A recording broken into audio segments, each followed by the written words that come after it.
Hello everyone, welcome back to the brand new episode of Talks with Gopika. ഇന്നത്തെ സെഷനിൽ നമ്മൾ പഠിക്കാൻ പോകുന്നത് നമുക്ക് ഇംഗ്ലീഷിൽ ചില സമയത്ത് എന്തെങ്കിലുമൊക്കെ ചെയ്യുമോ എന്ന് ആരോടെങ്കിലുമൊക്കെ ചോദിക്കേണ്ടി വരും അല്ലേ. നീ അത് ചെയ്യുമോ, അല്ലെങ്കിൽ നീ അങ്ങോട്ട് പോകുമോ, അങ്ങനെയൊക്കെയുള്ള രീതിയിൽ പല രീതിയിൽ നമുക്ക് ചെയ്യുമോ എന്നുള്ള രീതിയിൽ ചോദിക്കേണ്ടി വരും. ഓക്കെ, അതിന് ചില സമയത്ത് നമുക്ക് ഉത്തരമായിട്ടും പറയേണ്ടി വരും. ആരെങ്കിലും എന്തെങ്കിലും ചോദിക്കുമ്പോൾ ഞാനത് ചെയ്യും എന്നുള്ള രീതിയിൽ നമുക്ക് പറയേണ്ടി വരും. സോ ഇത് എങ്ങനെയാണ് ഇംഗ്ലീഷിൽ നമ്മൾ പറയുന്നത് എന്നാണ് ഇന്നത്തെ ക്ലാസ്സിൽ ഇൻക്ലൂഡ് ചെയ്തിട്ടുള്ളത്. Okay, so let's begin our today's session. Again, welcome back to Talks with Gopika. അപ്പോൾ നേരത്തെ പറഞ്ഞതുപോലെ ചെയ്യുമോ എന്ന് ചോദിക്കാനും ചെയ്യും അല്ലെങ്കിൽ ചെയ്യില്ല എന്ന് പറയാനും യൂസ് ചെയ്യുന്ന കീവേഡാണ് വിൽ എന്നുള്ളത്. വിൽ യൂസ് ചെയ്തിട്ടാണ് നമ്മൾ ഇത്തരം കാര്യങ്ങളൊക്കെ ഇംഗ്ലീഷിൽ പറയുന്നത്.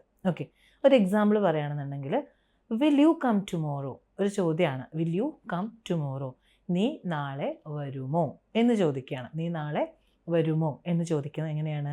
Will you come tomorrow. അപ്പോൾ നാളെ വരും എന്ന് ഉത്തരം പറയുകയാണ്. അപ്പോൾ എങ്ങനെയാണ് പറയുക? Yes I will come tomorrow, I will come tomorrow എന്ന് പറയാം. ഇനി നെഗറ്റീവായിട്ട് ഇല്ല നാളെ വരില്ല എന്ന് പറയുകയാണ്. അതെങ്ങനെയാണ് പറയുന്നത്? No I will not come tomorrow.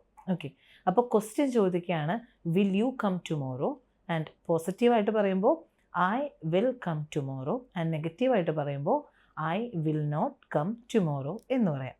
ഇതാണ് ഫസ്റ്റ് എക്സാമ്പിൾ. വേറൊരു എക്സാമ്പിൾ നോക്കുകയാണെങ്കിൽ വിൽ യു ഡാൻസ്, നീ ഡാൻസ് കളിക്കുമോ എന്ന് ചോദിക്കുകയാണ്. നീ ഡാൻസ് ചെയ്യുമോ എന്ന് ചോദിക്കുക എങ്ങനെയാണ്? Will you dance. അപ്പോൾ നമ്മളിങ്ങനെ പോസിറ്റീവായിട്ട് ഡാൻസ് ചെയ്യും എന്ന് പറയുന്നത് yes yes I will dance, yes I will dance. നെഗറ്റീവായിട്ട് ഡാൻസ് ചെയ്യില്ല എന്നിങ്ങനെ പറയും? No I will not dance. Will not എന്നുള്ളത് നമുക്ക് വോണ്ട് എന്ന് പറയാം. So I will dance and I won't dance എന്ന് പറയാം. ഓക്കെ, ഇനി വേറെ ഒരു എക്സാമ്പിൾ പറയുകയാണെങ്കിൽ will you come to my home എന്ന് ചോദിക്കുകയാണ്. നീ എൻ്റെ വീട്ടിലേക്ക് വരുമോ? Will you come to my home എന്ന് ചോദിക്കുകയാണ്. അപ്പോൾ എങ്ങനെ പറയും? Yes I will come to your home, yes I will come to your home, നിൻ്റെ വീട്ടിലേക്ക്. അപ്പോൾ യുവർ ഹോം ആവും അല്ലേ. Yes I will come to your home. നെഗറ്റീവായിട്ട് പറയുമ്പോൾ no I won't come to your home, no I won't come to your home. അടുത്തത് വേറൊരു example പറയുകയാണെങ്കിൽ will she call him, will she call him, അവൾ അവനെ വിളിക്കുമോ എന്ന് ചോദിക്കുകയാണ്. Will she call him. അപ്പോൾ നമുക്കതിനെ എങ്ങനെ പോസിറ്റീവായിട്ട് പറയും?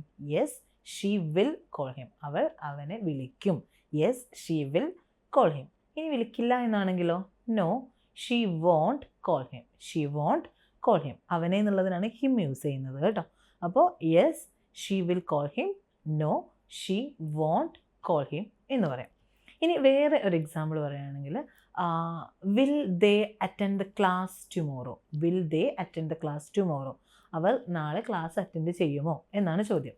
അപ്പോൾ പോസിറ്റീവായിട്ട് എങ്ങനെ പറയും? Yes they will attend the class tomorrow, അവർ നാളെ ക്ലാസ് അറ്റൻഡ് ചെയ്യും. Yes they will attend the class tomorrow. ഇനി നെഗറ്റീവ് ആണെങ്കിലോ? No they won't attend the class tomorrow, no they won't attend the class tomorrow ഇങ്ങനെ പറയും. Okay, ഇനി വേറൊരു example പറയുകയാണെങ്കിൽ വിൽ യു സ്ലീപ്പ് ഏർലി, നീ നേരത്തെ ഉറങ്ങുമോ എന്ന് ചോദിക്കുകയാണ്. വിൽ യു സ്ലീപ്പ് ഏർലി എന്നുള്ള രീതിയിൽ. അപ്പോൾ അതിന് ഉത്തരം പറയുകയാണ് yes I will sleep early, ഞാൻ നേരത്തെ ഉറങ്ങും. I will sleep early. ഇനി നെഗറ്റീവായിട്ട് പറയുകയാണെങ്കിലോ? No I won't sleep early, ഞാൻ നേരത്തെ ഉറങ്ങില്ല എന്നാണെങ്കിൽ ഐ വോണ്ട് സ്ലീപ്പ് ഏർലി എന്നും പറയാം. ഓക്കെ, ഇനി വേറെ ഒരു എക്സാമ്പിൾ പറയുകയാണെന്നുണ്ടെങ്കിൽ will your mother cook food, will your mother cook food, നിൻ്റെ അമ്മ ഫുഡ് കുക്ക് ചെയ്യുമോ എന്ന് ചോദിക്കുകയാണ്. ഭക്ഷണം പാകം ചെയ്യുമോ എന്ന് ചോദിക്കുകയാണ്. Will your mother cook food. അപ്പോൾ അതിന് ഉത്തരം പോസിറ്റീവായിട്ട് കൊടുക്കുകയാണെങ്കിൽ yes my mother will cook food, എൻ്റെ അമ്മ കുക്ക് ചെയ്യും എന്നുള്ള രീതിയിൽ. നെഗറ്റീവായിട്ടാണെങ്കിലോ? No my mother won't cook food, എൻ്റെ അമ്മ ഫുഡ് കുക്ക് ചെയ്യില്ല എന്നുള്ള രീതിയിൽ. ഇനി വേറൊരു എക്സാമ്പിൾ പറയുകയാണെങ്കിൽ will your father read newspaper, നിൻ്റെ അച്ഛൻ ന്യൂസ് പേപ്പർ വായിക്കുമോ എന്ന് ചോദിക്കുകയാണ്. Will your father read newspaper. അപ്പോൾ അതിന് പോസിറ്റീവായിട്ട് എങ്ങനെ പറയും? Yes my father will read newspaper, എൻ്റെ ഫാദർ ന്യൂസ് പേപ്പർ വായിക്കും എന്നുള്ള രീതിയിൽ. ഇനി നെഗറ്റീവായിട്ടാണെങ്കിലോ? No my father won't read newspaper, my father will not read newspaper. എൻ്റെ ഫാദർ ന്യൂസ് പേപ്പർ വായിക്കില്ല എന്നുള്ള രീതിയിലും വരും. ഓക്കെ, ഇങ്ങനെയുള്ള സിറ്റുവേഷൻസിലാണ് നമ്മൾ വിൽ യൂസ് ചെയ്യുന്നത്. ഒരു കാര്യം ചെയ്യുമോ എന്ന് ചോദിക്കാനും ചെയ്യും അല്ലെങ്കിൽ ചെയ്യില്ല എന്ന് പറയാനും യൂസ് ചെയ്യുന്ന കീവേഡാണ് വിൽ എന്നുള്ളത്. ഓക്കെ, ഇതേ രീതിയിൽ നമുക്ക് യൂസ് ചെയ്യാൻ പറ്റുന്ന മറ്റൊരു വേർഡാണ് വിൽ ഹാവ്. വില്ലും വിൽ ഹാവും ഏകദേശം ഒരുപോലെയാണ് കാണാൻ അല്ലെങ്കിൽ കേൾക്കാൻ എന്നുണ്ടെങ്കിൽ പോലും ഇത് തമ്മിൽ മാറ്റം വരുന്നുണ്ട്. വില്ല് യൂസ് ചെയ്യുന്നത് ഒരു കാര്യം ചെയ്യും എന്ന് പറയാനാണ്, ജസ്റ്റ് ചെയ്യും എന്ന് പറയാൻ. പക്ഷേ ഇവിടെ വിൽ ഹാവ് ആണ് വരുന്നതെന്നുണ്ടെങ്കിൽ അതവിടെ എംഫസൈസ് ചെയ്തിട്ട് പറയുകയാണ്, നമ്മൾ അത്രയും ഉറപ്പിച്ച് പറയുകയാണ്. നമ്മൾ വിൽ ഹാവ് യൂസ് ചെയ്തിട്ട് പറഞ്ഞു കഴിഞ്ഞാൽ പിന്നെ അതിന് മാറ്റമില്ല, അത് എന്തായാലും ചെയ്തിരിക്കും എന്നുള്ള രീതിയിലാണ്. വില്ലാണെങ്കിൽ ജസ്റ്റ് നമ്മൾ ചെയ്യും എന്ന് പറയും, അത്രയേ ഉള്ളൂ.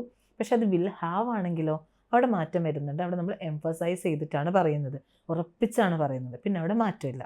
പക്ഷേ ഇവിടെ ശ്രദ്ധിക്കേണ്ടത് എന്താണെന്ന് ചോദിച്ചു കഴിഞ്ഞാൽ ഇവിടെ നമ്മൾ എപ്പോഴും ഒരു പ്രവൃത്തി പറയുന്ന സമയത്ത് ഈറ്റ്, ഡ്രിങ്ക്, സ്ലീപ്പ്, വോക്ക് എന്നൊക്കെയുള്ള പ്രവൃത്തികളെക്കുറിച്ച് പറയുന്ന സമയത്ത് അതിൻ്റെ മൂന്നാമത്തെ ഫോം, വെർബിൻ്റെ മൂന്നാമത്തെ ഫോമാണ് നമ്മൾ യൂസ് ചെയ്യുക. കൺഫ്യൂസ്ഡ് ആവണ്ട, ഇതൊക്കെ നമ്മൾ ലേറ്റർ പഠിക്കും. ജസ്റ്റ് നിങ്ങളിതിങ്ങനെ ഒന്ന് ഓർത്ത് വെച്ചാൽ മതി. സെൻറ്റൻസ് മേക്ക് ചെയ്യുന്ന സമയത്ത് നമ്മളിവിടെ V3 വെർബിൻ്റെ തേർഡ് ഫോമാണ് യൂസ് ചെയ്യുക. കുറച്ച് എക്സാമ്പിൾസ് നമുക്ക് നോക്കാം.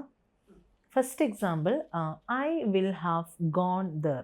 ഗോ അല്ല, ഗോൺ ആണ്. അതായത് വെർബിൻ്റെ മൂന്നാമത്തെ ഫോമാണ് കേട്ടോ. I will have gone there എന്നുള്ള രീതിയിൽ അത് നമ്മളിവിടെ ഉറപ്പിച്ച് പറയാണ്, അങ്ങോട്ട് പോവും എന്നുള്ള രീതിയിൽ. അവിടെ പിന്നെ മാറ്റം വരുന്നില്ല. വിൽ ഹാവ് വന്നു കഴിഞ്ഞാൽ V3 ഫോം വന്നു കഴിഞ്ഞാൽ അത് പിന്നെ നമ്മളവിടെ ഉറപ്പിച്ച് പറയുന്ന രീതിയാണ് വരുന്നത്. വേറൊരു എക്സാമ്പിൾ പറയുകയാണെങ്കിൽ she will have written the exam. Write അല്ല, റിട്ടേൺ. V3 ആണ്, റിട്ടേൺ ദ എക്സാം എന്നാണ് വരുന്നത്. ഇനി വേറെ ഒരു എക്സാമ്പിൾ നോക്കുകയാണെങ്കിൽ he will have attended the exam. He will have attended the exam എന്ന് പറയാം. ഇനി my mother will have cooked food. My mother will have cooked food എന്ന് പറയാം. ഓക്കെ, ഇങ്ങനെ വിൽ ഹാഫിൻ്റെ കൂടെ V3 കൂടി വന്നു കഴിഞ്ഞാൽ അവിടെ നമ്മളത് എംഫസൈസ് ചെയ്ത് പറയുകയാണ് ചെയ്യുന്നത്, അതായത് ഉറപ്പിച്ച് പറയുകയാണ് ചെയ്യുന്നത്, പിന്നെ അവിടെ ഒരു മാറ്റവും ഇല്ല. സോ ഇതാണ് വിൽ ആൻഡ് വിൽ ഹാവ് തമ്മിലുള്ള മാറ്റം. ഏകദേശം ഒരേ മീനിങ് തന്നെയാണ്, പക്ഷേ യൂസേജിലും കാര്യങ്ങൾക്കൊക്കെ ചെറിയ ചെറിയ മാറ്റങ്ങൾ വരുന്നുണ്ട്. അതിൽ വരുന്ന വേർബിൻ്റെ, നമ്മുടെ പ്രവൃത്തികൾ യൂസ് ചെയ്യുന്ന അതിൻ്റെ ഫോമാറ്റിലൊക്കെ ചെറിയ മാറ്റങ്ങൾ വരുന്നുണ്ട്. കൺഫ്യൂസ്ഡ് ആവേണ്ട, അതൊക്കെ നമ്മൾ ലേറ്റർ പഠിക്കും. ജസ്റ്റ് ഇതൊന്ന് ഓർത്ത് വെച്ചാൽ മതി. വില്ലും യൂസ് ചെയ്യാം, വിൽ ഹാവും യൂസ് ചെയ്യാം. നമുക്ക് ഇപ്പോൾ തൽക്കാലം വിൽ യൂസ് ചെയ്ത് പഠിച്ചിട്ട് വരാം. ലേറ്റർ നമുക്ക് വിൽ ഹാവ് കൂടി യൂസ് ചെയ്യേണ്ടി വരും. അപ്പോൾ ആ സമയത്ത് ഇത്രയും മനസ്സിലാക്കുക, ഇതിന് രണ്ടിനും ഏകദേശം ഒരേ യൂസാണ്. വിൽ ഹാവ് ആകുമ്പോൾ അതൊന്നുകൂടി ഉറപ്പിച്ച് പറയുന്ന രീതിയാണ് എന്ന് മാത്രം. ഓക്കെ, സോ ഇത്രയാണ് ഇന്നത്തെ ക്ലാസ്സിൽ നമ്മൾ പഠിക്കുന്നത്, വിൽ ആൻഡ് വിൽ ഹാവ്. ഒരു കാര്യം ചെയ്യും അല്ലെങ്കിൽ ചെയ്യുമോ എന്നൊക്കെയുള്ള രീതി, എങ്ങനെ ചോദിക്കും അല്ലെങ്കിൽ എങ്ങനെ ഉത്തരം പറയും എന്നുള്ളതൊക്കെയാണ് ഇന്നത്തെ സെഷനിൽ നമ്മൾ ഡീൽ ചെയ്തത്. I hope the class is clear. എന്തെങ്കിലും ഡൗട്ട്സ് ഉണ്ടെങ്കിൽ നിർബന്ധമായിട്ടും കമൻറ്റ് ചെയ്യാം. And don't forget to subscribe my channel and enable the bell icon. And also എൻ സ്ക്രീനിൽ മുന്നേ അപ്ലോഡ് ചെയ്തിട്ടുള്ള വീഡിയോസ് ആഡ് ചെയ്തിട്ടുണ്ട്. അത് കാണാത്തവരാണെങ്കിൽ അതുകൂടി വാച്ച് ചെയ്യുക. ആൻഡ് ഡൗട്ട്സ് ഉണ്ടെങ്കിൽ എൻ്റെ അടുത്ത് ചോദിച്ചിട്ട് ക്ലിയർ ചെയ്യുക. So let's wind up our today's session. Thank you so much for watching.